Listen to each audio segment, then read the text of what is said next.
Não sou um bom comunicador. E agora? Se você é médico e acha que não se comunica bem com as pessoas, você tem um problema e está na hora de parar para pensar um pouquinho sobre ele e melhorar essas habilidades. Quem de nós não teve um professor na faculdade que era um gênio, um verdadeiro crânio em determinada matéria, mas que não conseguia passar aquilo que sabe?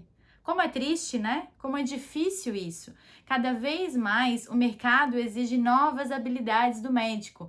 Apenas saber o que está no livro já não é mais suficiente, porque hoje em dia as pessoas se baseiam muito mais pelo Google do que pelos livros, e o que você sabe, que você leu no livro, muito provavelmente o seu paciente já leu muito mais coisas no Google em sites talvez até melhores e mais novos do que as referências que você usou.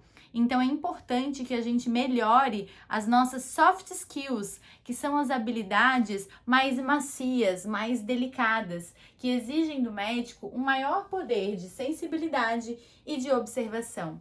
Médicos sensíveis e observadores conseguem conduzir os atendimentos de uma maneira mais suave, mais inteligente e mais estratégica. Então eu vou comentar com vocês o que são essas habilidades e eu gostaria que vocês realmente se importassem em trabalhá-las no seu dia a dia, porque isso sim é um grande diferencial médico.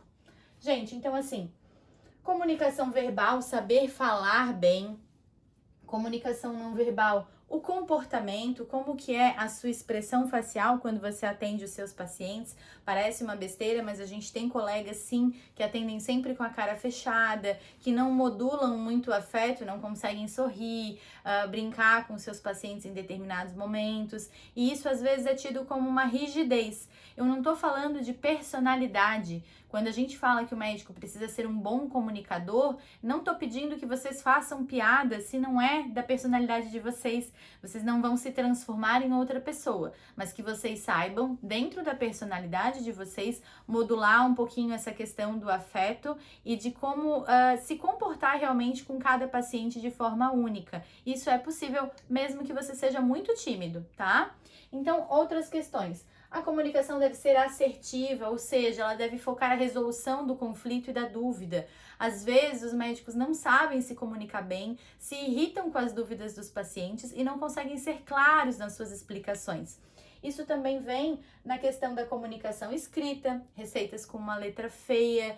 Isso dá uma ideia para os nossos pacientes de que a gente não se importa com eles, de que a gente não está muito afim de explicar bem a receita e que a gente não se importa se eles tiverem dúvida quando forem ler a receita mais tarde.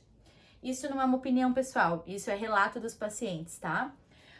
Um bom relacionamento interpessoal é fundamental, um bom relacionamento em equipe. Quem aí já viu, né, algum cirurgião dando barraco no centro cirúrgico?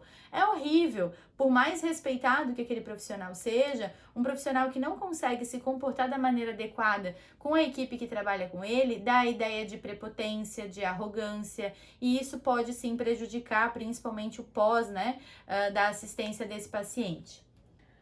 Ter uma boa capacidade de argumentação e de persuasão, então o médico precisa às vezes convencer o paciente de que aquilo é o melhor para ele naquele momento, né? Sempre vai discutir as opções terapêuticas com o paciente, mas muitas vezes o paciente não está em condições técnicas de decidir e ele joga muito na mão do médico. Então é importante que a gente possa argumentar, né? Olha, eu vejo que no seu caso, talvez o mais apropriado seja a gente tentar o plano A, que vai ser assim assado. Se a gente vê que não ficou 100%, a gente tem uma opção que é o plano B. Tudo isso faz parte, então, dessa capacidade de sintetizar informações e de persuadir o paciente no sentido daquilo que é melhor para ele, sempre visando, claro, o bem do paciente, tá?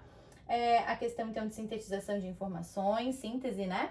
E, claro, outras habilidades que vêm aí com o século XXI, né? Saber mexer com a tecnologia, ter flexibilidade, né, para remanejar os horários, para remanejar os combinados com o seu paciente, ter senso de liderança e trabalho em equipe, principalmente para quem faz aí, né, atua em equipe cirúrgica, acho que isso é fundamental, e até mesmo na questão do coleguismo de um corpo clínico de hospital, por exemplo, às vezes a gente vê muita rixa entre um grupo e outro, né, o pessoal da cirúrgica e da clínica médica, isso não é legal, não é vantajoso para nenhum dos dois grupos e principalmente não é vantajoso para o paciente, né? Um pede parecer para o outro acha que não é da cirúrgica e aí o paciente fica ali 2 dias esperando uma avaliação. Então, que a gente possa realmente colocar o paciente em primeiro lugar.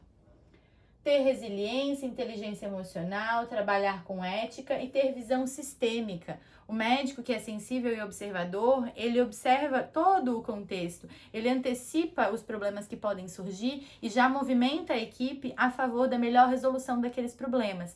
Esse é o médico que todos querem ter. Então, se você não se considera um bom comunicador, invista nisso, né? Existem cursos de oratória e, mais do que tudo, eu sempre acho que o autoconhecimento é a melhor forma da gente se expressar, se comunicar com segurança. Muitas pessoas não se comunicam bem, não porque não têm habilidade de oratória ou porque tenham alguma dificuldade de oratória, e sim porque tem muita insegurança e muito medo do julgamento alheio. Então, foca em você, no seu investimento pessoal, no seu desenvolvimento pessoal, que eu tenho certeza que, independente de como seja a sua comunicação com o paciente hoje, sempre dá para melhorar. Um abraço, até o próximo vídeo.